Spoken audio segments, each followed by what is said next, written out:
Asikatuhin mo rin. Dapat mo asikatuhin. Paso na. Paso. Sige na. Ay. Paso.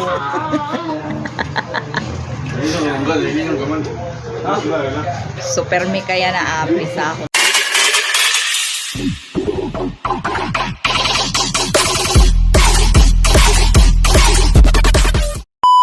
Hi guys! Welcome na naman sa aking vlog! So for today's video naman guys, ay meron na naman tayong pupuntahan na lugar. So hindi pala tayo pupunta ng lugar, tayo ay mamimista lang talaga guys. So ito na nga guys, kami nga ay naimbitahan ng isang kaibigan na mamiesta sa kanilang lugar. So ngayon guys, ay biyaheng Northern Samar naman tayo.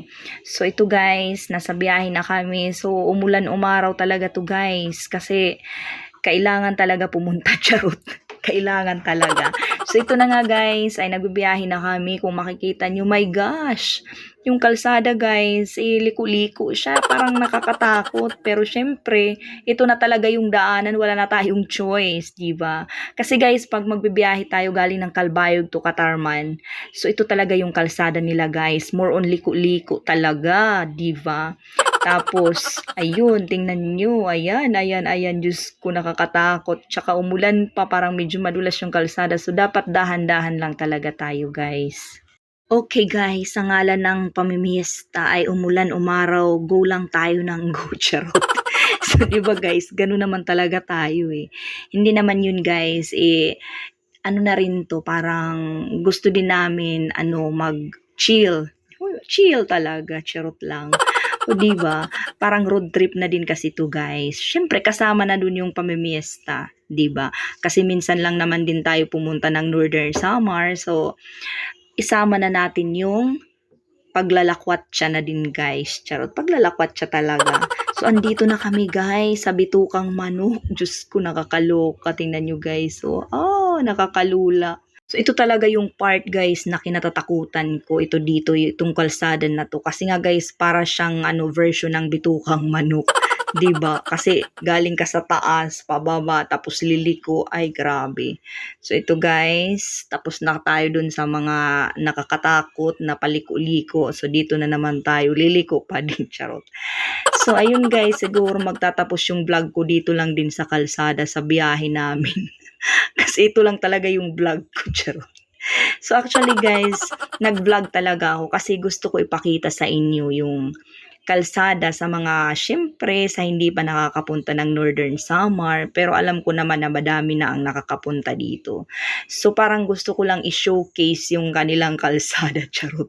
Diyos ko, baka pagalitan ako ng mayor ng Catarman. Hindi guys, gusto ko lang talaga i-showcase yung kalsada nila kasi may improvement naman. Kasi dati naman nung pag pumupunta kami dito, talagang pangit talaga yung kalsada. So far naman, may improvement naman yung kalsada nila ngayon compared dati. Pero yun nga lang, marami pa siyang under construction talaga. So far, 'di ba, malaki na yung pagkakaiba. So feeling ko ito lang talaga yung vlog ko, dito lang talaga sa kalsada. Charot. So ayun guys, tara samahan niyo ako sa aking road trip vlog. Let's go.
andito na nga kami, nakarating na guys dito sa aming pupuntahan na fiesta. So andito na kami sa Barangay Washington, Katarman, Northern Samar. So thank you Lord kasi nga safe yung biyahe namin papunta dito. After 1 hour and a half finally nakarating din kami dito.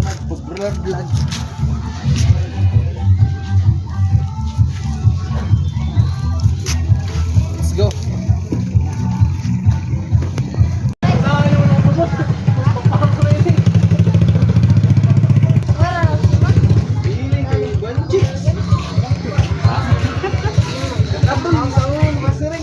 A few moments later.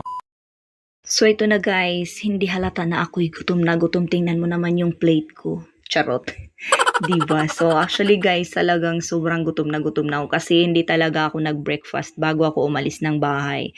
So ayan, kumain talaga ako ng marami. Char. Diba? So hindi naman nakakahiya kasi wala pa namang tao. Kami yung naunang kumain guys. So habang wala pang tao, so ayan, kain ng kain. Charot. Nakakahiya. So, ayan guys. Tara, kain tayo. Kami ay na-miss lang dito. So, unti-unti na rin nagdadatingan ang mga tao guys. So, ayan, binilisan ko ng kumain. Charot. So, ayun guys. Dito muna nagtatapos ang aking part 1 ng aking vlog. So, thank you for watching. I love you all. Bye-bye.